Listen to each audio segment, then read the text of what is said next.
श्रीहरि वसीयतनामा। श्री भाई जी कैंसर के प्रकोप से शय्याग्रस्त थे।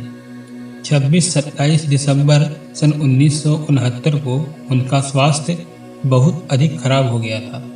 गोरखपुर के डॉक्टर निराश हो गए थे। ऑपरेशन के लिए उन्हें दिल्ली ले जाने की बात तय हो रही थी। भगवान की कृपा से अकस्मात स्थिति में सुधार हो गया। उसी दिन रात्रि के प्रथम पहर में उन्होंने एक पैड मांगा और उस पर चुपके चुपके कुछ लिखना आरंभ किया।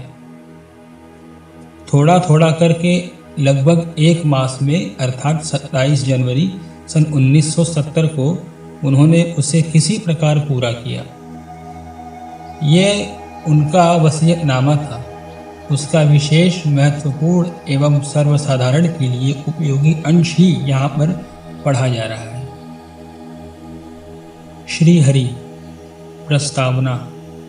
गोरखपुर दिनांक 27/12 सन 1969।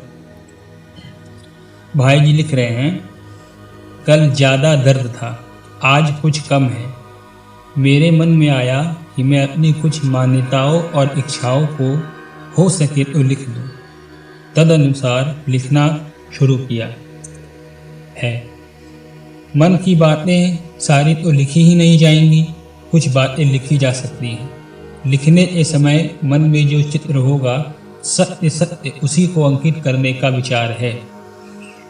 कहीं कोई राग द्वेष तथा अन्य कोई भी हेतु नहीं है। लिखी जाने पर जिनको मिले वे स्वयं अपने लिए कुछ लाभ की बात देखें और इच्छा हो तो उसे ग्रहण कर सकते हैं। उम्र 78 वर्ष की हो गई। भारत में प्रायः 60 वर्ष की उम्र मृत्यु की उम्र मानी जाती है। तदनुसार मेरा शरीर तो अधिक टिक रहा है। शरीर छूटने वाला है, क्योंकि शरीर तो छूटने वाला ही है।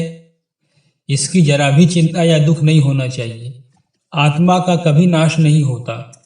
शरीर नष्ट हुए बिना रहता नहीं, यह अपरिहार्य है। मनुष्य मोहवश अधिक जीना चाहता है। वास्तव में उसे न तो शरीर को अधिक रखने की इच्छा करनी चाहिए और न शरीर के जल्दी नष्ट हो जाने की। कर्मवश सहज जो कुछ होना है होता रहे। बस सावधानी तो केवल एक ही बात की रखनी है कि हर स्थिति में भगवान का स्मरण होता है या नहीं। शरीर में कहीं भी पीड़ा होगी और वह जिस मात्रा में होगी उसका अनुभव तो होगा ही। अंतर इतना ही होता है कि जो शरीर से अपने को पृथक देखता है उसे पीड़ा के साथ साथ होने वाला दुख नहीं होता। वह इस बात से दुखी नहीं होता कि मैं बीमार हो गया, भयानक बीमारी है, कब अच्छा होऊंगा, मर तो नहीं जाऊंगा इत्यादि, क्योंकि वह नाम रूप वाले शरीर को मैं नहीं मानता, आत्मा को मानता है। आत्मा नित्य निरोग तथा अमर है, पर उसको शरीर से अपने को पृथक देखने वाले को पीड़ा का ज्ञान, पीड़ा जनित स्थितियों का भोग तो होगा ही। इस प्रकार मुझे भी पीड़ा का बड़ा अनुभव हो रहा है। पेट का असह्य दर्द सहन करने में कष्ट होता है। पता नहीं शरीर जाएगा या रहेगा। वैसे इसकी अब आवश्यकता भी नहीं रही। विशेष कार्य समाप्त हो गया। अब तो शरीर का प्रारब्ध जो विशेष कार्य के कारण रुक गया था, समाप्त होते ही शरीर चला जाएगा।